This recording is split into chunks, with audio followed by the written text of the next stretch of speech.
I'm going to begin, guys, by asking, was it always just a no-brainer for you when they posed the idea of a sequel for this film? No. On the contrary, we were all extremely hesitant because I think, probably the typical thing with sequels is to kind of, just try to capitalize on a successful first movie, and by, in order to capitalize on it, usually the movie's not as good because it's kind of coming from, a place of avarice rather than creativity.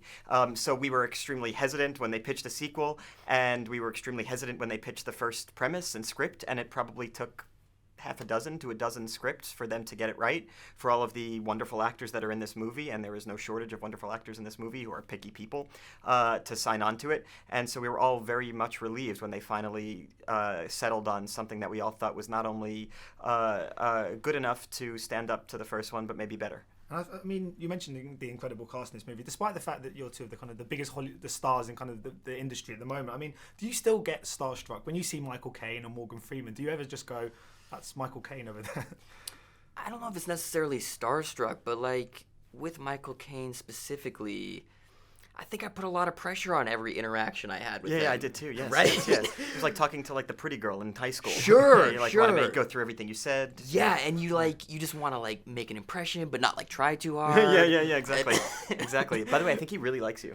Really? He said something. You're making that up. He got your name wrong, but I could tell he was talking about you. For a second, my heart just started beating a little really? bit. Oh, that's so sad.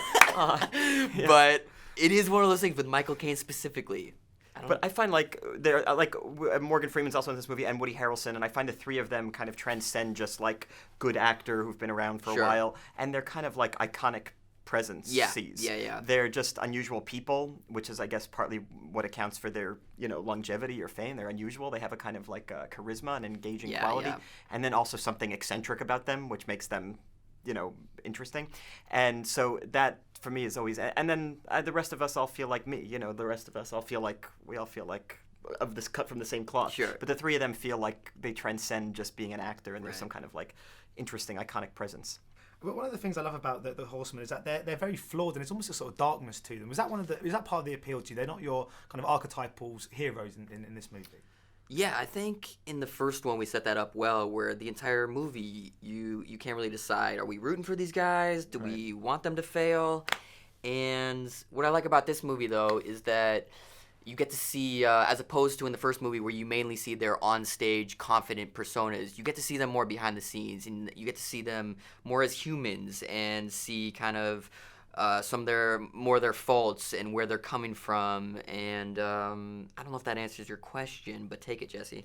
Yeah, I mean, these are people who are kind of like, these are people who were social misfits. They were, these were people, Dave was a criminal. Yeah. I was like, a sleight of hand magician who used it to lure women into his house. Right. Not in a creepy way. So like, these are like social misfits. Woody Harrelson was like, he had a show with his brother, and then they had a falling out, and Lizzie Kaplan plays a geek magic artist. She pretends to cut her arm off to shock people. So these are people who are not, kind of heroic, your typical heroes, civic leaders. Yeah, and so when you put them together, they're kind of like, dark, often egotistical performers. And are you guys any good at magic tricks in real life? He's fantastic. He's absolutely fantastic. Absolutely fantastic. He's great. He's adept. I don't know, did you practice a lot, or do you have a natural ability, or both, or what? During filming, I would practice a lot, and it's funny though.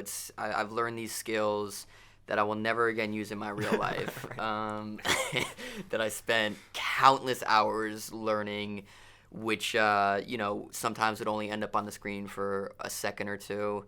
But I guess that's part of our job. It's fun to be able to say that it's part of my job to learn magic and get really good at these certain tricks. Right. Yeah. And Jesse, of course, Justice League is filming relatively soon. I mean, are you looking forward to reprising the role of Lex Luthor in that movie? Yeah, it's great. I mean, it's the character is so eccentric that it can be any number of different things. So yeah, I would love to play the role forever. It's kind of like an actor's dream of a role, to play a character that has so many odd personal incarnations. And Dave, you've got a couple of big roles coming up in films that your brother's directing. Right. Have you ever sort of given much thought to going behind the scenes, getting involved in the kind of writing, directing, producing side of things? Absolutely, yeah, and I've done it on a much smaller scale. I've been doing all of that for the website funnyordie.com for a while now, where me and one of my best friends who I grew up with, we write, act in, edit, direct these like 3-minute vile, weird internet videos.